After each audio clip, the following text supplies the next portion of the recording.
I literally just got into my office, and then as I'm making coffee, can you see? It's pouring out. I'm so happy I missed this.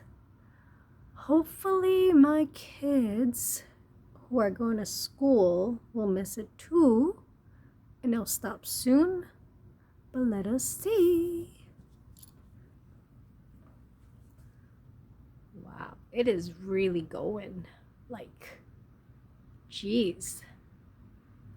Everyone in Manhattan, I wish you guys luck today because it is looking very bad. It looks like the flood storm that we had in Queens on Saturday. Yeah, Saturday.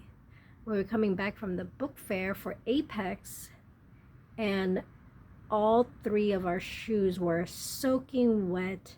Our clothes was wet. All the books that we got from Apex for free, luckily they were free, were all soaked that we were drying them out when we got home.